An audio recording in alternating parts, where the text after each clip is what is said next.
cuma satu, PC-nya nggak lurus. Suaminya kenapa-napa tuh diam aja. Itu PC.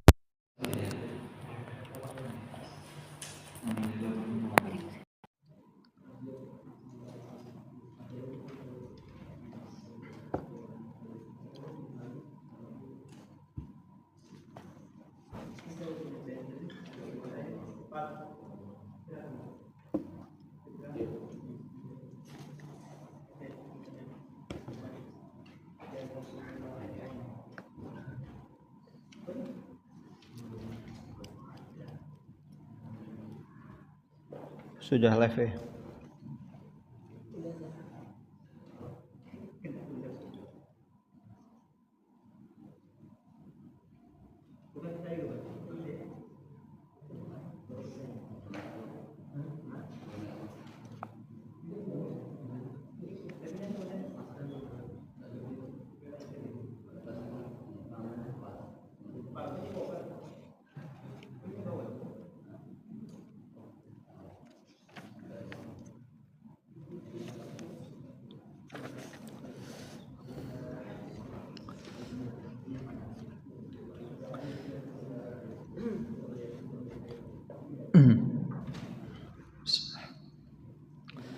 Bismillahirrahmanirrahim.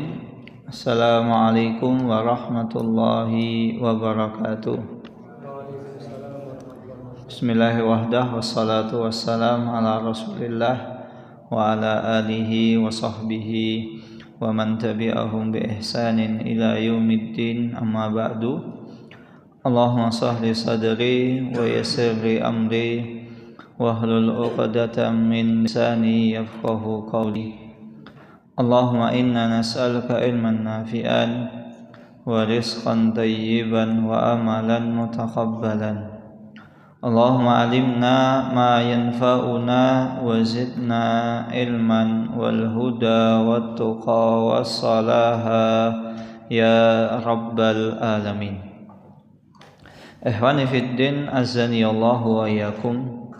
Alhamdulillah summa alhamdulillah, segala puji hanya milik Allah Jalla Jalaluh.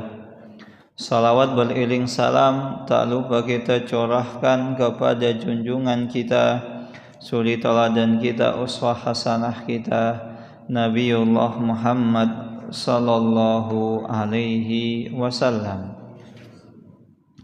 Ikhwani fiddin, azani Allah wa iyyakum. Pada pertemuan sebelumnya Allah Subhanahu wa taala telah memberikan kepada kita langkah-langkah agar seseorang itu mudah untuk melaksanakan dan mentaati setiap apa yang Allah Subhanahu wa taala perintahkan, yaitu dengan seseorang mengenal Allah Subhanahu wa taala melalui nama dan sifatnya. Dan hal ini, metode ini adalah metode terbaik, karena dengan seseorang mengenal Allah Subhanahu wa taala, maka hatinya akan dipenuhi pengagungan dan pemuliaan kepada Allah Subhanahu wa taala, serta hatinya akan senantiasa berharap dan merasa takut kepada Allah Subhanahu wa taala. Maka ini adalah langkah yang paling baik. Kemudian setelahnya Allah Subhanahu wa taala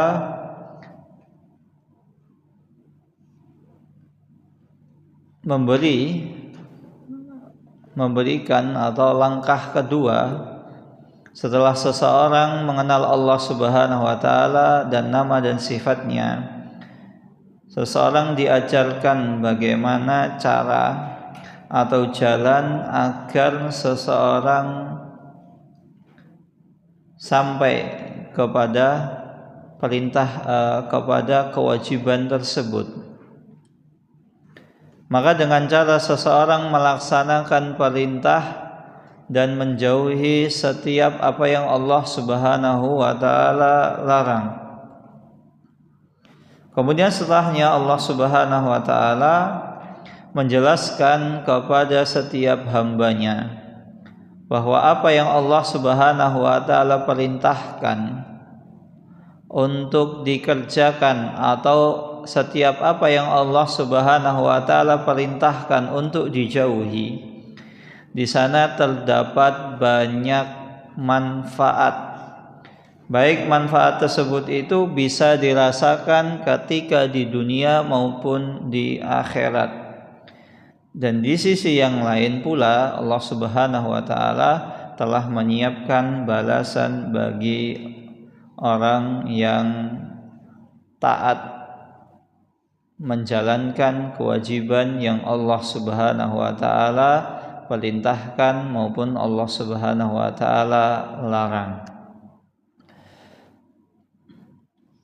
Kemudian Syekh Imam Al-Ajurri rahimahullahu taala beliau melanjutkan, kanal Qur'anu lahu syifa, karena sejatinya Al-Quran bagi seorang mukmin itu adalah obat, penawar dari setiap permasalahan dalam hidupnya. Maka di sini secara tidak langsung Al-Imam Ajurri mengingatkan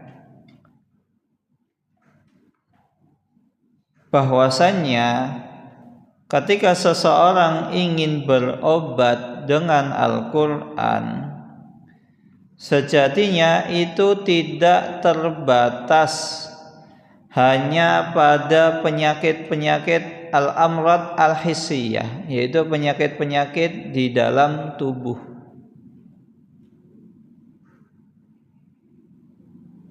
Penyakit-penyakit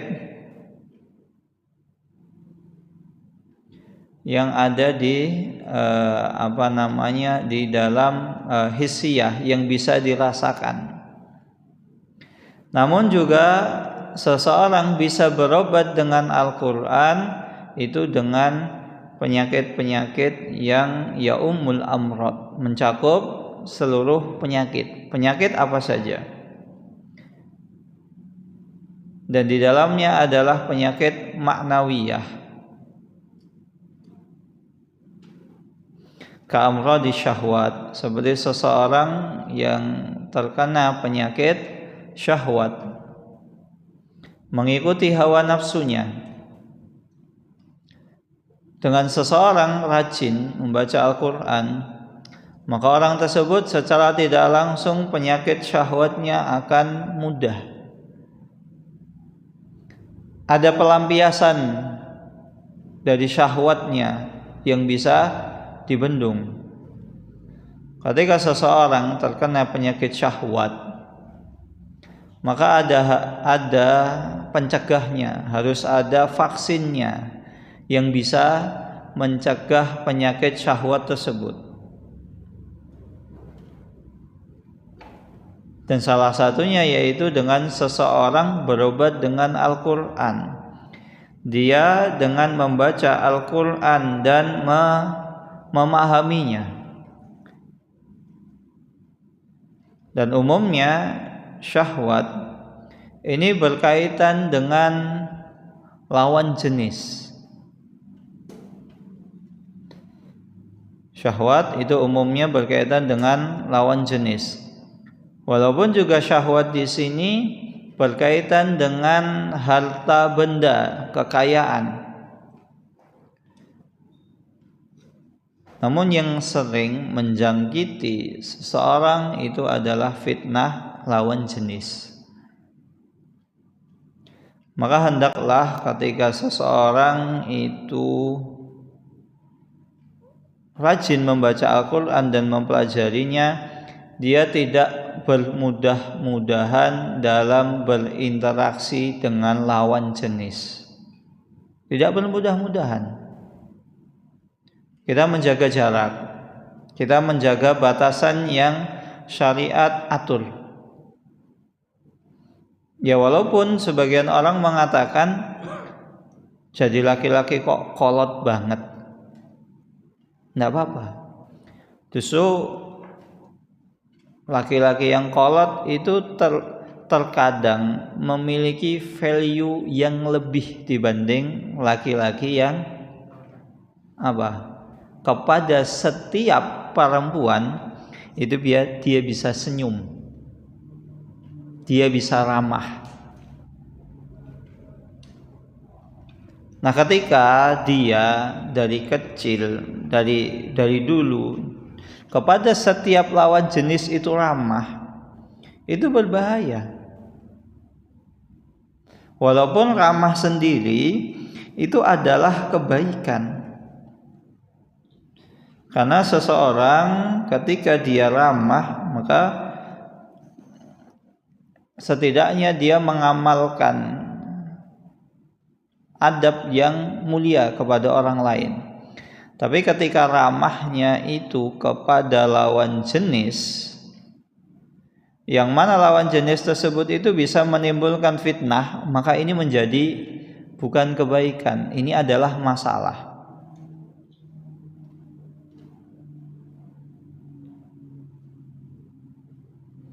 Kalau ada istilahnya, jadi laki-laki yang ramah kepada setiap perempuan.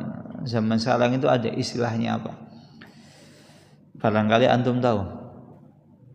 Jadi laki-laki yang ramah kepada setiap perempuan, atau setiap perempuan yang ramah kepada setiap laki-laki. Ini bahaya. Jangan sampai seseorang bermudah-mudahan interaksi dengan lawan jenis. Interaksi secukupnya. Terlebih lagi perempuan. Salah satu kemuliaan seorang perempuan adalah sikap feminimnya, feminis, lembut, tapi di sisi lain juga seperti mawar. Mawar itu indah, tapi di sisi lain mawar tersebut itu memiliki duri yang bisa menjaga dirinya. Dia punya batasan kepada lawan jenis. Tidak setiap laki-laki kemudian dia dekat, ramah. Bahaya seperti itu. Terlebih lagi kita ini memiliki istilah pepatah witing tresno jalaran saka kulino. Apa itu? Cinta itu disebabkan karena seringnya seseorang itu bertemu dengan siapa? Lawan jenisnya. Maka kalau seseorang sering bertemu, setiap misalnya kajian ketemu, kemudian di kelas ketemu, di lokasi KKN ketemu,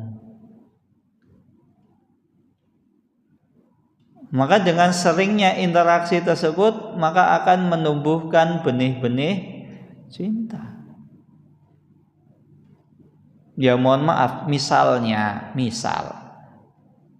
seorang perempuan tersebut wajahnya kalah cantik dibanding perempuan yang lain. Awal ketemu biasa, tapi lambat laun ketika semakin seringnya interaksi di antara keduanya, maka setan mulai bermain. Setan mulai bermain menghiasi, seakan-akan indah semuanya.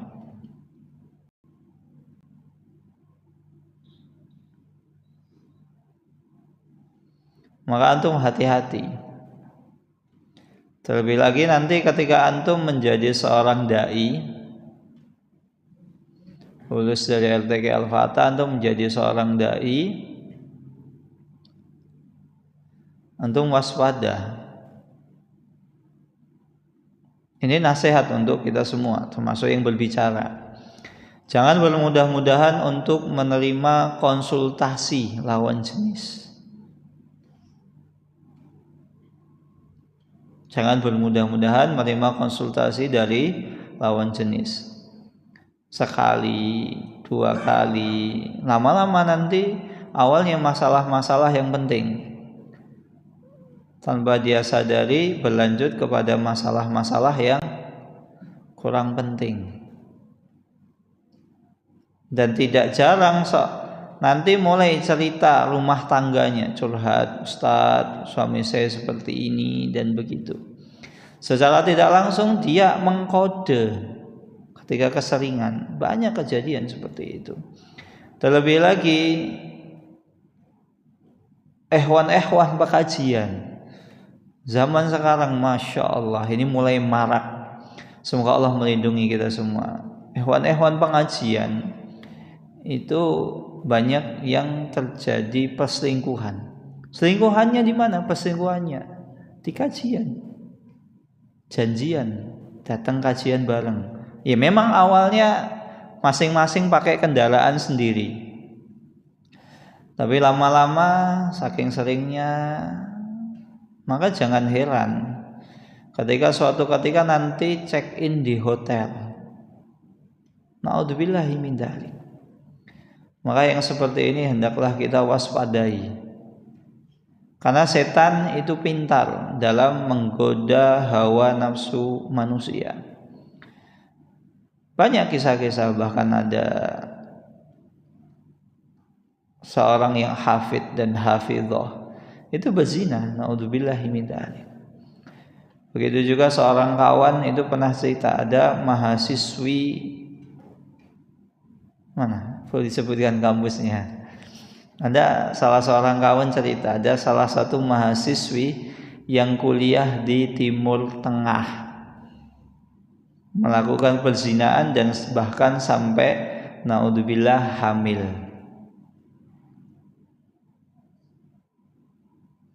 Ini kisah nyata.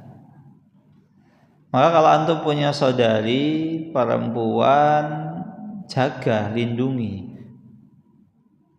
Islam menetapkan batasan-batasan pada seorang perempuan bukan untuk mengekang mereka, bukan untuk mengekang kebebasan mereka, tapi untuk melindungi mereka dari serigala-serigala yang berbulu domba.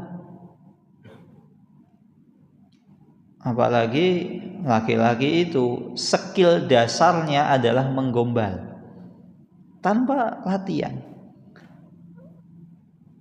Sudah, itu skill dasar, basicnya seorang laki-laki itu pintar gombal. Dan basicnya seorang perempuan sifatnya itu suka dipuji. Maka nanti kalau antum misalnya punya istri suka dandan, ya senang, alhamdulillah. Kenapa kok istri kadang suka dandan? Dandannya lama. Karena terkadang suaminya nggak muji. Coba, wah Masya Allah istriku cantik sekali, udah selesai nanti dandannya. Tapi kalau suami tidak kunjung datang, tiba menghampiri istrinya yang sedang dandan dan memujinya, istri tersebut tetap dandan. Bahkan kalau suaminya, ayo deh, ayo istriku, ayo Umi, ayo Bunda, cepat, ini loh sudah ditunggu anaknya, sebentar, masih ini, masih itu, kurang ini, kurang itu. Nah, antum turun dari kendaraan, datang hampir istri. Masya Allah istriku sudah cantik sekali, Masya Allah istriku cantik sekali. Udah selesai nanti dandannya. Karena seperti itu, sifat seorang perempuan seperti itu, suka untuk dipuji, bahkan digombalin. Yang hal-hal yang secara logika ya tidak mungkin, senang karena begitu basicnya seorang perempuan. Maka hati-hati ketika antum memiliki saudari perempuan atau kakak atau adik, lindungi mereka. Jangan sampai mereka diterkam oleh serigala berbulu domba. Kemudian di sisi yang lain, terkadang ada sebagian orang yang bertanya, kenapa kok marak perselingkuhan di kalangan ikhwah pengajian. Orang-orang yang sudah ngaji padahal pakaiannya yang perempuan tertutup, lebar, rapat, longgar, yang laki-laki misalnya memakai pakaian yang islami, celana di atas mata kaki, kemudian memakai jenggot, rajin datang pengajian. Kenapa kok sering terjadi perselingkuhan? Atau seakan-akan ikhwan pengajian itu menjadi sasaran empuk tersebut. Sehingga ada sebagian orang yang beralasan, buat apa saya hadir kajian, ujung-ujungnya juga selingkuh. Sekalian, yang pertama yang perlu kita ketahui, fitnah syahwat itu tidak mengenal siapapun itu. Mau dia sudah ngaji atau belum ngaji. Ngajinya tiap hari sekali atau seminggu 2 kali atau cuma seminggu sekali, tidak mengenal. Dan di sisi yang lain, sekalian rahmati Allah Subhanahu wa taala, perlu kita ketahui maraknya perselingkuhan tersebut. Kenapa kok terbongkar? Karena dalam dunia kajian hal seperti itu adalah bukan hal yang wajar, sehingga itu dikategorikan sebagai perselingkuhan. Bukan berarti yang rajin hadir kajian itu tukang selingkuh, bukan. Karena dalam dunia pengajian hal seperti itu dianggap tidak wajar. Sedangkan dunia di luar dunia kajian, hal seperti itu sudah dianggap wajar. Lawan jenis itu wajar. Awalnya sentuhan biasa, lama-lama sentuhan yang mulai. Ya itulah tadi, pepatah weting tresno jalalan saka kulino. Sedangkan dalam dunia kajian hal seperti itu dianggap tidak wajar. Mengingatkan hal-hal yang tidak ada kaitannya, tidak penting, tidak mendesak, itu adalah satu hal yang wajar. Sedangkan dalam dunia, di luar dunia kajian, seringkali hal seperti itu dianggap suatu hal yang wajar. Seringnya mereka berinteraksi di tempat yang sama, di kantor yang sama, di ruangan yang sama, sehingga seakan-akan itu wajar. Mereka mewajarkan, padahal tidak setiap hal itu bisa kita wajarkan, bisa kita maklumi.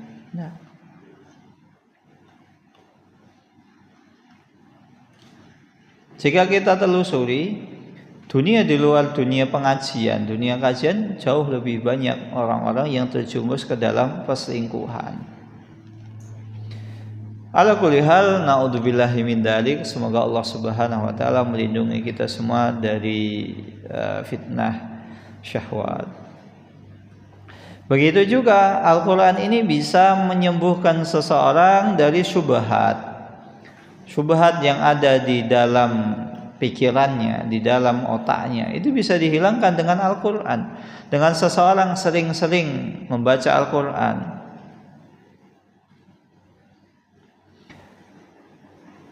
Wat tafrid, dan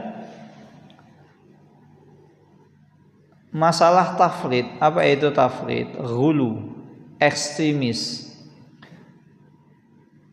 Itu bisa dihilangkan dengan Al-Quran. Terlebih lagi biasanya kawan-kawan yang awal hadir kajian itu biasanya semangat semuanya, semangat 45. Terlebih lagi dari generasi muda, ketika mendapati kemungkaran langsung katakan ini salah,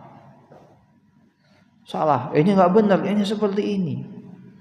Padahal teori dengan praktek itu berbeda jauh. Teorinya memang seperti ini, tapi prakteknya terkadang kita perlu strategi. Tidak setiap kita dapati kemungkaran langsung kita tebas. Bapak, celananya isbal, angkat celananya. Kalau enggak diangkat celananya, besok celananya saya potong. Ternyata bapaknya ngeyel. Besoknya akhirnya anaknya guntingi celana bapaknya biar enggak isbal. Apa yang terjadi?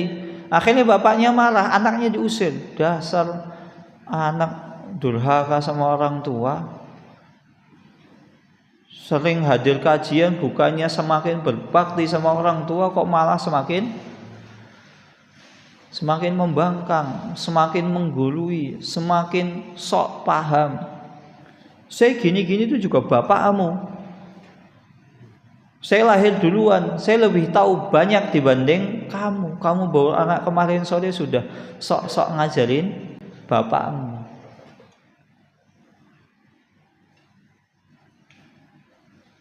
Atau ibunya yang mohon maaf tidak memakai jilbab. Terkadang ada sebagian seperti itu, anaknya rajin hadir kajian, tapi mohon maaf ibunya terkadang masih mengumbar aurat. Kemudian baju ibunya yang kurang bahan, kurang menutup aurat diambil semua, dibakar. Bukan seperti itu. Dakwah itu butuh hikmah sekalian. Maka dengan Al-Quran, ekstremis seperti itu bisa dihilangkan. Terlebih lagi Al-Quran mengajak seseorang ud'u ila sabili rabbika bil hikmati wal mau'izatil hasanah. Seluruhlah manusia itu dengan hikmah, wal mau'izah, dengan dalil yang kuat. Dalil zaman sekarang itu bukan hanya pinternya seseorang berretorika, enggak. Dalil yang lain tuh terkadang juga butuh apa? Apa ini? Fulus. Ya kan betapa banyak fulus itu lebih mulus dibanding dalil yang mulus. Iya.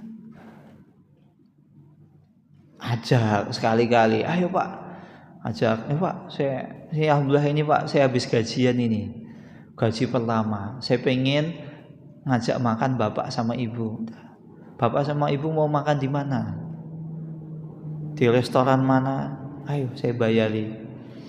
Kalau misalnya gaji antum sedikit, ya ajak makan misalnya di pinggir jalan, orang tua sudah senang.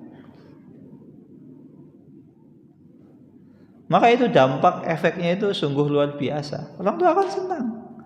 Walaupun cuma makan di pinggir jalan, yang makanannya itu saja, atau misalnya ya makannya yang sudah biasa, murah, tapi senang. Sehingga dengan ini orang tua akan mudah untuk menerima dakwah kita.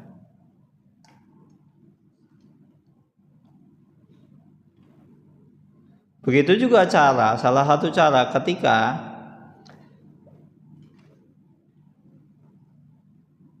seorang istri itu suka membantah atau ngeyel atau masih melakukan hal-hal yang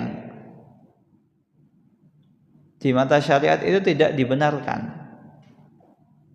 Ya sesekali kita ajak makan di luar. Yuk kita makan yuk di luar. Yuk kita jalan-jalan kemana. Atau sekali-kali dibelikan isinya skincare. Belikan skincare. Isi suka skincare yang mana? Oh ini belikan. Diam-diam tiba-tiba paket gitu kan. Senang banget. Oh ini paket siapa kok atas nama saya? Kaget istri. Oh ketika dibuka Masya Allah skincare. Oh suamiku ternyata kamu perhatian kepadaku. Nah ketika seperti itu ngomong, Dek, aku tuh sebenarnya sayang banget sama kamu. Saya tuh pengen kamu tuh cantik. Biar matahari dan bulan itu minder ketika melihat kecantikanmu. karena aku hanya ingin kecantikanmu untuk diriku semata. Kena itu udah ces.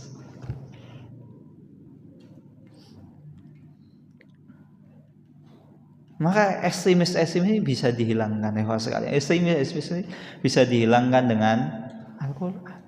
Penyakit ekstremis. Dan sejatinya ekstremis itu menjangkiti semua hal. Semua komunitas itu ada yang ekstremis. Semua komunitas itu ada. Kemudian tafrid fit ta'at, berlebihan dalam ketaatan. Wa ghairu dzalika minal amrad, dan begitu juga penyakit selain itu. Selain penyakit syahwat, syubhat, kemudian ekstrim dalam ketaatan. Wa ghairu dzalika minal amrad wa tadabburi kitabillahi wa ta'ammulihi wal amalu bima fihi ilajun lidzalika kullihi. Maka dengan seseorang mentadaburi Al-Quran, memahami Al-Quran, dia mentadaburi sehingga dia bisa berobat dengan Al-Quran serta mengamalkannya, maka hal itu bisa menjauhkan seseorang dari sakit syubhat, syahwat, dan berlebih-lebihan dalam ketaatan.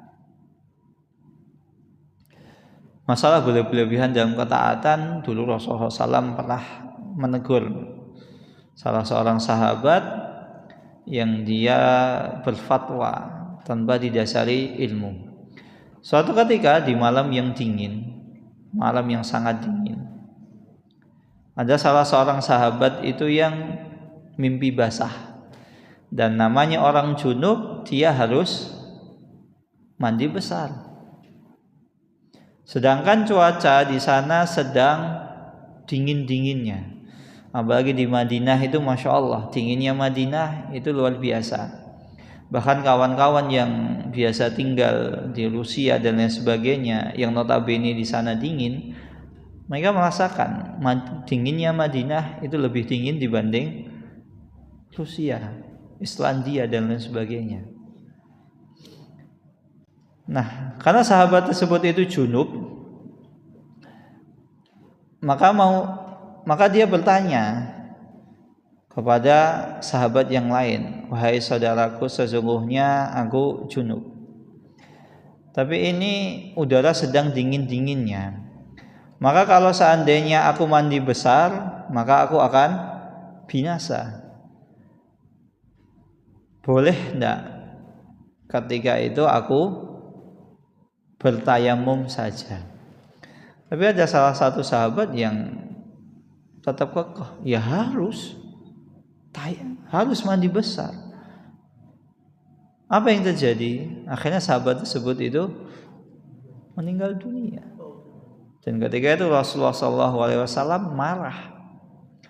Maka jika sekelas sahabat saja itu dilarang untuk berfatwa tanpa didasari ilmu, apalagi kita. Ya memang benar, orang junub ya harus mandi besar. Teorinya seperti itu. Tapi prakteknya, rukhsah dalam agama itu ada. Kita perlu kadang sedikit mentolerir lah sikap-sikap orang yang selama itu masih dalam batasan wajar. Kita nggak bisa gas terus. Kadang kita perlu rem sedikit-sedikit, kadang perlu rem, gas lagi, rem lagi, gas lagi, rem lagi. Seperti itu.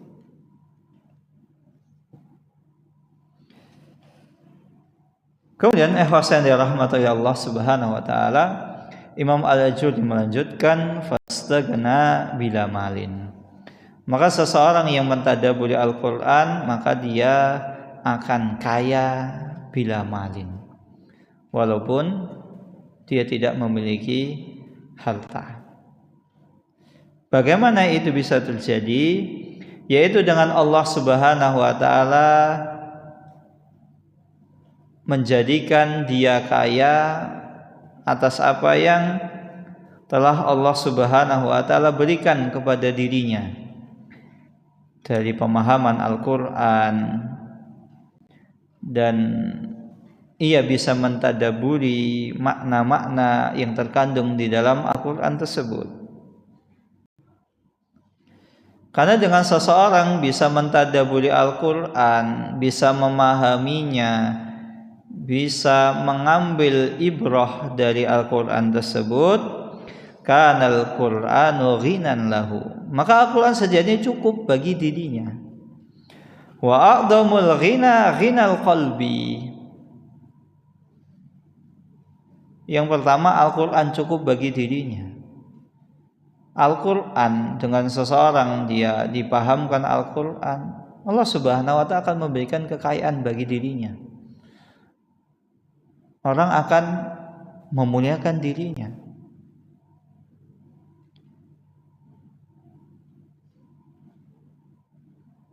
Dan di sisi yang lain, kekayaan yang Al-Quran berikan pada dirinya, yaitu pada hatinya, itu sungguh modal yang cukup, modal yang bahkan bukan hanya cukup, modal yang sangat luar biasa. Hatinya itu cukup dengan Al-Quran. Hatinya akhirnya qanaah, menerima atas apa yang Allah Subhanahu wa ta'ala berikan pada dirinya. Dia merasa cukup. Ketika melihat orang lain, dia tidak hasad, dia tidak iri dengki.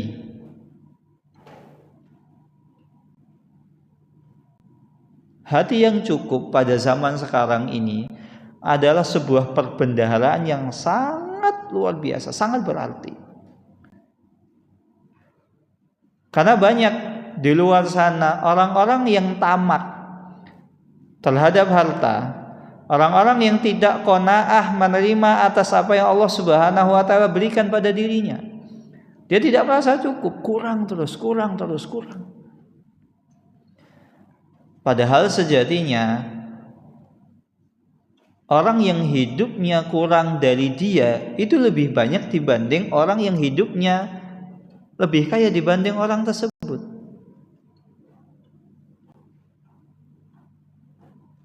Bahkan terkadang ada sebagian orang mengatakan, "Pak, Bu, apa yang kamu cari? Tanah sudah banyak, aset juga di mana-mana, mobil, rumah ada, bukan hanya satu. Apa yang kamu cari? Anak juga sudah besar, masih mengejar dunia. Hatinya tidak merasa cukup.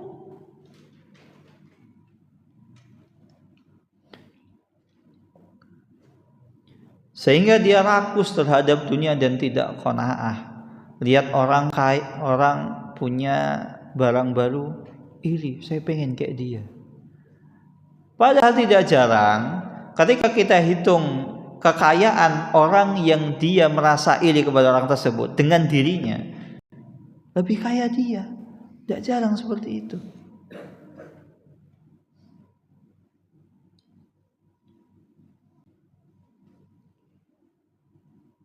Maka orang yang mulia, orang yang bahagia adalah orang yang merasa cukup atas apa yang dia miliki, bukan apa yang orang lain miliki.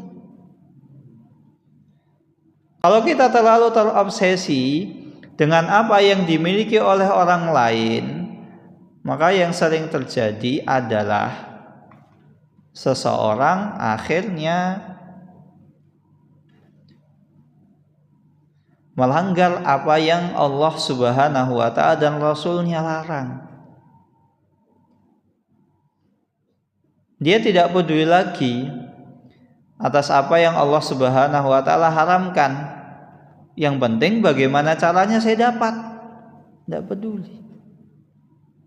Dan dia lupa sejatinya harta yang dia kumpulkan selama ini kelak itu akan menjadi malapetaka bagi dirinya di akhirat dan bagi keturunannya di dunia. Betapa banyak orang tua yang meninggalkan harta yang banyak, ketika orang tua tersebut itu belum dikebumikan, belum dikuburkan, keluarganya, ahli warisnya itu sudah ribut, rebutan bagi waris, padahal orang tuanya belum dikebumikan. Ributnya di samping jasadnya. Nah, seperti ini bisa jadi karena disebabkan harta yang dia peroleh dulu disebabkan dari jalan-jalan yang Allah Subhanahu wa taala haramkan, sehingga tidak berkah. Ketika dia di dunia tidak berkah, cekcok terus. Ketika dia meninggal, keluarganya langsung cekcok. Segera bagi waris itu baik. Tapi ketika bagi waris malah yang terjadi adalah pertumpahan darah, itu adalah malapetaka. Banyak kejadian, bapaknya belum dikuburkan, anaknya itu sudah satu ambil pisau, satu ambil gunting, yang lain ambil pistol. Na'udzubillahi min dzalik. Kemudian Syekh Abdul Razak melanjutkan, wa ghinal qalbi thamratun min thimari fahmil Qur'ani wa tadabburihi wal inayati bihi. Dan qanaahnya hati seseorang itu adalah salah satu buah di antara min thimari, di antara buah seseorang yang diberi kepahaman terhadap Al-Quran dan bisa mentadaburinya. Ini luar biasa. Hidupnya akan tenang. Dia tidak akan silau dengan apa yang Allah Subhanahu wa taala berikan kepada saudaranya.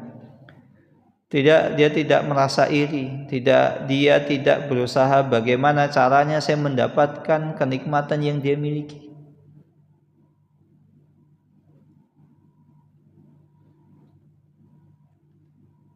Bahkan tidak jarang karena hati yang tidak qanaah ini,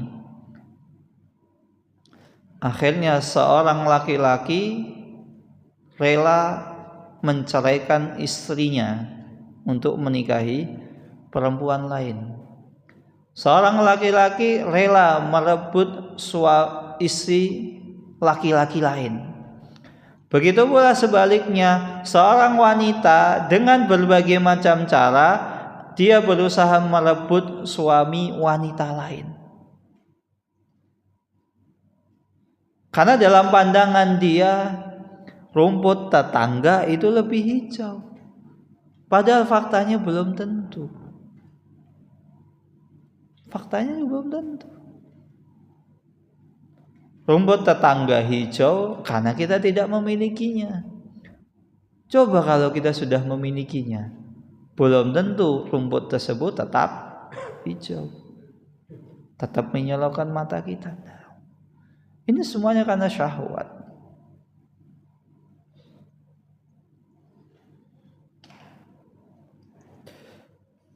Wa azza bila asyiratin. Dan dengan Al-Quran pula seseorang itu akan mulia bila asyirah, walaupun dia tidak memiliki keluarga atau dia tidak memiliki pengikut.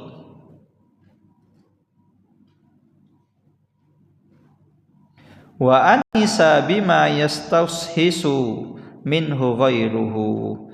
Dan dia hatinya akan lembut, padahal di luar sana banyak orang-orang yang hatinya itu seakan-akan buas seperti binatang. Wa azza bila asyirah. Syekh Abdul Razak menjelaskan, maka seseorang yang mentadaburi Al-Quran, maka dia akan memiliki kemuliaan, wa man'ah, dan memiliki posisi, wahaibah, dan memiliki kewibawaan di mata orang lain. Dia memiliki orang lain itu, dia akan memiliki kemuliaan, orang lain merasa segan, dan dia memiliki wibawa. Kama qala Umar, sebagaimana perkataan Umar ibnu Khattab radhiyallahu taala, Umar ibnul Aziz rahimahullahu taala, wa man khafallah akhafallah min kulli syai'. Maka barang siapa yang dia takut kepada Allah Subhanahu wa taala, maka Allah akan menjadikan orang lain takut kepada dirinya. Orang lain akan segan. Orang lain akan merasa orang ini memiliki wibawa.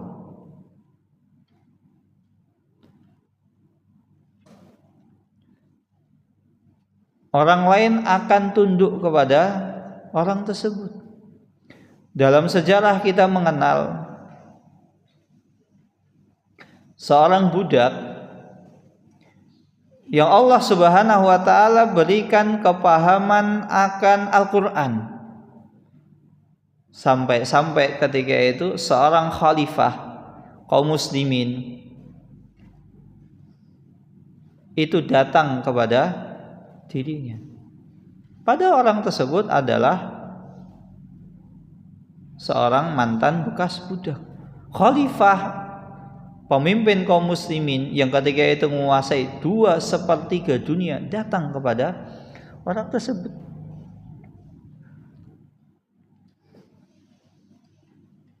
Padahal siapa yang berani menentang perintah seorang khalifah?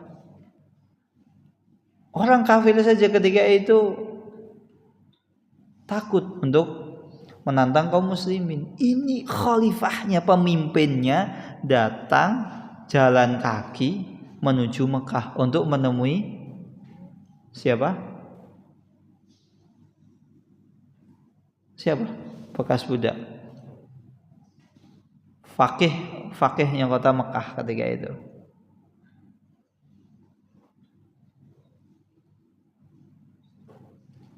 Siapa? Antum tidak ada yang tahu antum?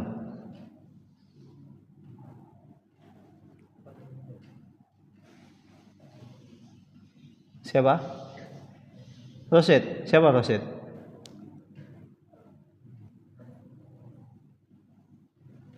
Siapa ahli fikihnya kota Mekah saat itu?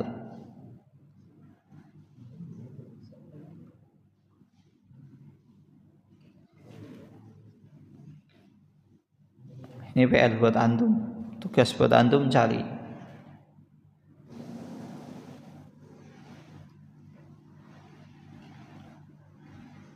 Khalifah datang ke dia.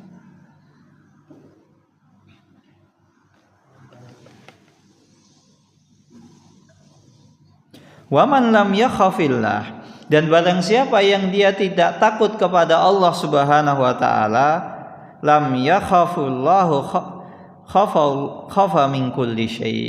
Maka barang siapa yang tidak memiliki rasa takut kepada Allah Subhanahu wa taala, maka dia akan takut dari segala sesuatu. Dia akan takut.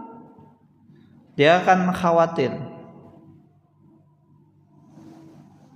Berbeda ketika seseorang memiliki rasa takut kepada Allah Subhanahu wa taala, dia akan enggak takut. Silahkan Anda mau menciderai saya, nggak akan takut. Umar bin Khattab radhiyallahu taala anhu ketika membebaskan Baitul Maqdis, beliau naik keledai. Dari mana? Dari Madinah sampai ke Palestina. Ketika sampai Palestina, orang Persia apa orang Romawi? Orang Romawi itu heran. Mana khalifah kalian yang kalian janjikan datang ke sini? Mana? Saya tidak akan menyerahkan kunci Baitul Maqdis kecuali kepada Umar bin Khattab. Padahal ketika itu Umar bin Khattab radhiyallahu taala anhu itu ada di hadapan. Kemudian ketika ditunjukkan, lihat, nah ini Umar bin Khattab. Nah, pemimpin kalian seperti ini. Jika pemimpin kalian seperti ini, maka bagaimana lagi dengan rakyatnya? Seorang pemimpin yang tidak takut terhadap orang lain. Umar naik keledai dari Madinah sampai Palestina, tidak ada satupun pengawal, tidak ada iling-ilingan. Jika pemimpinnya saja seperti ini, apalagi rakyatnya. Maka rakyatnya jelas aman. Maka saat itu banyak yang akhirnya dia bersyahadat masuk Islam. Karena apa? Ketika pemimpin itu aman, rakyatnya jelas pasti aman. Nah, pemimpin keluyuran, tidak ada ajudan yang menyertainya, aman-aman saja. Apalagi rakyat jelata. Jelas itu pemimpin yang adil. Perkataan tersebut dikeluarkan oleh Imam Baihaqi dalam Syu'abil Iman. Wa anisa bima yastauhisu minhu ghairuhu, dan hatinya akan lembut, tidak buas, tidak galak, tidak galak, cuek, jutek pada orang lain. La yusibu qalbahu wahsyah, maka hatinya itu tidak terjangkiti penyakit wahsyah. Apa itu wahsyah? Wahsyah itu judes, ketus, cuek. Nah, wahsyah itu seperti itu, galak, temperamental, seperti itu. Orang yang baca Al-Quran, orang yang mentadabbur Al-Quran bukan tipe orang yang temperamental, orang yang gampang marah, orang yang tersulut emosinya, orang yang cuek, orang yang jutek, enggak. Kalaupun dia cuek dan jutek, itu dia menempatkan cuek dan juteknya itu pada tempatnya. Bukan ketika pada setiap orang ketemu la salam, wala kalam, wala senyuman, enggak mengucapkan sepatah kata pun, enggak mengucapkan salam, enggak senyum. Mukanya datar, seakan-akan enggak bisa senyum. Kenapa demikian? Orang yang mentadabbur Al-Quran dijauhkan dari hati sifat-sifat yang tercela. Li'anna indahu al-unusa bi kitabillah aina makana wa aina mahala. Maka karena Al-Quran tersebut telah menjadikan dirinya, jiwanya, hatinya itu lembut, sehingga dia bisa lembut aina makana, dimanapun dia berada, wa aina mahala, dan dalam kondisi atau masalah apapun yang dia hadapi. Orang yang rajin baca Al-Quran tenang, jiwanya tenang, tidak khawatiran, enggak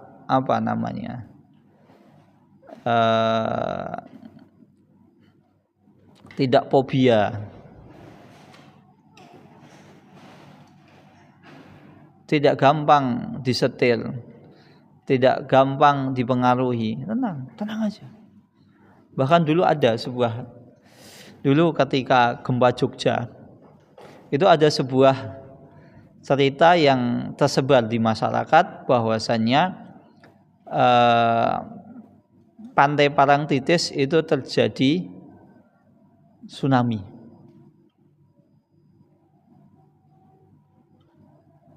Akhirnya banyak warga yang takut, lari, kabur dari rumahnya. Padahal kalau secara logika, secara teori ya, waktu itu kisahnya tersebar di Solo. Padahal pantai Parangtritis itu kalau mau melewati Solo itu masih melewati mana? Gunung Kidul dulu kan. Kemudian nanti ada yang Klaten, ada yang mana. Klaten itu masih panjang, mau tsunami. Baru kemudian sampai Solo. Ya, tidak mungkin, secara teori tidak mungkin. Bisa-bisanya loh. Apalagi berita yang tersebar ketika itu tsunami-nya sudah sampai Klaten, sampai Cawas apa mana gitu. Waktu itu kami di Sukoharjo itu lari semua, kaget. Kaget semuanya. Ya, kenapa kaget? Ya karena tidak punya ilmu. Tidak punya ilmu. Akhirnya khawatiran. Padahal secara teori ya kalau mau sampai Sukoharjo ya silahkan gitu loh. Cuma kan masih banyak gitu loh. Mungkin Solo kena, mungkin Klaten kena, tapi Sukoharjo masih jauh. Kecuali Sukoharjo yang pinggiran Klaten itu masih mungkin. Itu belum nanti kena Bengawan Solo. Masih banyak seperti itu. Nih makanya hal-hal seperti ini ya salah satu gambaran ketika seseorang itu tidak memiliki ilmu, maka yang di dalam hatinya itu isinya adalah khawatir, takut. Beda dengan seseorang yang tahu ilmu, tenang, masih ada gunung, masih ada ini, masih ada itu, sehingga hidupnya tidak mudah untuk khawatiran. Wallahu taala alam bisawab. Yang bisa disampaikan, kurang lebihnya mohon maaf. Assalamualaikum warahmatullahi wabarakatuh. Ada pertanyaan? Silahkan, satu pertanyaan saja. Apakah ketika kita mendapati misalkan seorang orang itu terdapat ketergelinciran, apakah mutlak itu tidak bolehnya kita mengambil ilmunya secara yang lain gitu? Ketika misalnya kita mendapati salah seorang alim, salah seorang ustadz, kiai atau ulama melakukan kesalahan, apakah dengan kesalahan tersebut akhirnya kita tidak mengambil ilmu dari ulama tersebut?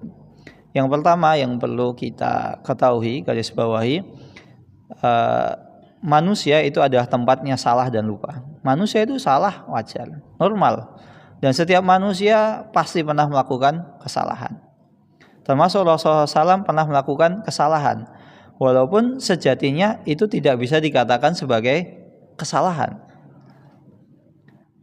Seperti Rasulullah SAW mendahulukan mendakwahi para pemuka Quraisy, petinggi Quraisy dibanding Abdullah bin Umi Maktum.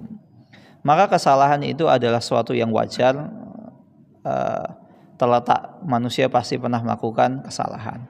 Nah, ketika seorang ulama tergelincir dalam kesalahan, apakah dengan kesalahan tersebut itu lantas kita meninggalkan ilmunya? Kesalahan, ikhwas sekalian, itu bertingkat-tingkat. Ada kesalahan yang fatal, yang tidak bisa ditoleransi. Ada kesalahan yang berat, tapi masih bisa ditoleransi, karena bisa jadi ulama tersebut tidak paham, belum tahu. Karena tidak setiap ilmu hal seseorang paham, dah. Terkadang ada hal-hal yang tidak dia pahami. Maka oleh karena itu ketika seseorang berbicara bukan pada bidangnya, ya sudah, jangan. Kalau dia nekat nanti akan tergelincir kepada kesalahan. Kemudian, nah, kesalahan yang bisa ditoleransi karena mungkin kurangnya ilmu, kurangnya referensi. Maka ketika kita sampaikan kesalahannya, kita nasihati, oh afwan Ustadz, antum kurang tepat di masalah ini, ya bisa jadi, oh iya, Masya Allah, karena saya tidak tahu ternyata ada. Seperti dulu zaman dahulu ada, zaman dahulu para ahli tafsir itu mengatakan mutiara itu hanya bisa didapatkan di lautan saja, dalam tafsir surat Ar-Rahman.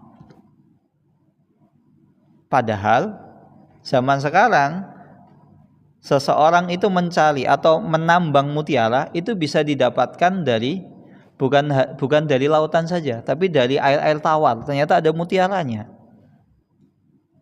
Nah, seperti itu kan kesalahannya, ya wajar. Mungkin zaman dulu belum ada, ilmunya belum sampai dan lain sebagainya. Walaupun ada sebagian ulama di zaman itu yang mengatakan mutiara itu bisa diperoleh dari air yang tawar maupun air yang asin. Banyak. Bahkan dulu ada ulama yang mengkategorikan seperti batuk, flu, pilek itu penyakit yang parah, sehingga membolehkan seseorang untuk tidak hadir sholat berjamaah.